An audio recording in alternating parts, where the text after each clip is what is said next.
Bonjour, nous sommes samedi matin. Nous allons présenter aujourd'hui un ouvrage sur la soirée des fous qui remplaçait l'Halloween à l'ascension de Pétapédia dans les années 50-60. En passant, je tiens à féliciter mon petit-fils Malik pour avoir réalisé surtout un montage extraordinaire et nous nous amusons présentement comme des petits fous. Là, ça va comme ceci. La soirée d'Halloween, là-bas, pour nous autres, on ne disait pas ça, ce mot-là. Dans ce temps-là, c'était la soirée des fous. Il se passait toutes sortes de choses. Je vais en raconter une, entre autres. Mon oncle Albert, s'était acheté un corbillard. Tout le monde se posait des questions. Pourquoi il avait acheté un corbillard? Puis là, quand la soirée des fous a commencé, mon oncle Albert cherchait son corbillard. Il trouvait pas son corbillard, puis il se demandait qu'est-ce qui est arrivé, puis qui avait pu voler son corbillard. Là, il a réussi à retrouver son corbillard.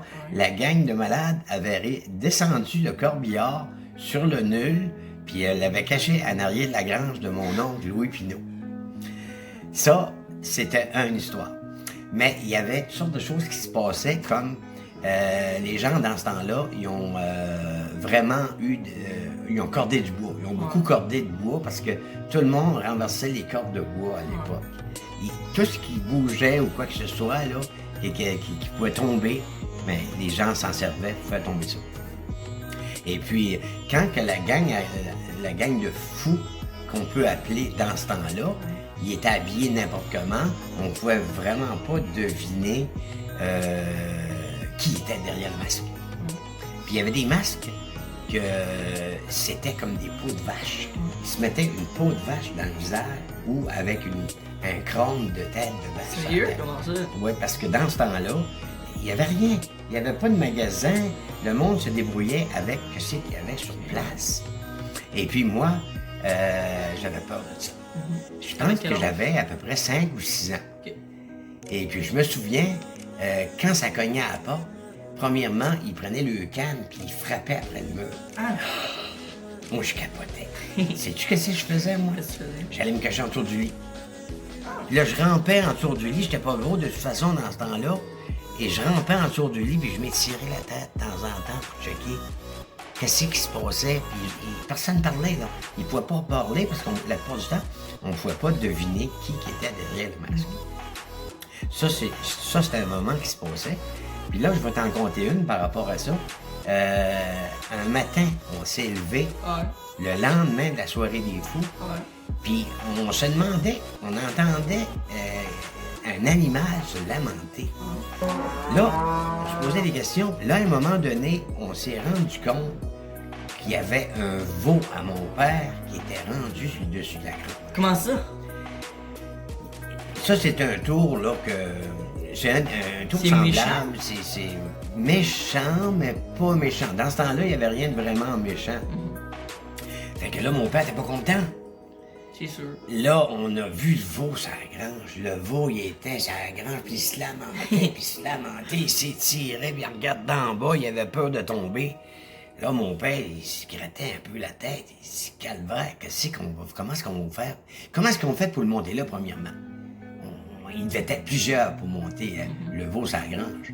Fait que là, mon père, il dit, moi, je vais rester en bas, puis toi, t'es plus petit, tu vas monter sur une échelle, puis tu vas aller pogner le veau en haut. Fait que, un peu de tomber, moi, avec, là, la grange, ça penchait quand même pas mal. C'est sûr. Puis là, j'ai monté sur la grange, là, j'ai pogné le veau, puis le veau, il se débattait, calvaire, puis il voulait pas pantoute, il avait peur que je le garoche en bas. Puis là, j'avais beau y parler, là, calme-toi, là, on va juste te descendre en bas. Là, j'ai commencé j'ai ramassé le veau, puis il était assez pesant, pareil. Moi, j'étais pas gros, là. Puis à un moment donné, le veau gigotait tellement, j'ai échappé le veau. Mais en bas? Non, le veau a tombé sur le côté, puis là, c'était monté encore plus. Là, moi, j'étais sur la grange, j'étais penché par en bas, puis là, j'ai pogné la patte du veau. Là, je retenais le veau. Là, j'ai réussi à pogner le veau encore. Puis là, mon père, il était en bas, il dit, puis comment ça va? J'ai dit, ça va, on va l'avoir, le veau. Là, en fin de compte, j'ai passé le veau à mon père, puis il a réussi à attraper le veau. Mais le veau, là, quand il était rendu à terre, le veau, il était content, pas à peu près. Il est parti comme une balle dans le champ, le veau, il sautillait partout, il était content. Ça, c'était vraiment des histoires de cette époque-là. Je crois que ça n'a pas duré longtemps après. Moi, je me souviens, à l'âge de 10 ans, c'était déjà fini tout ça. Ah ouais. Ça se passait comme ça, vraiment, avant. On va terminer cette vidéo. Puis on va se dire à la prochaine. Au revoir. Au revoir. Bye bye.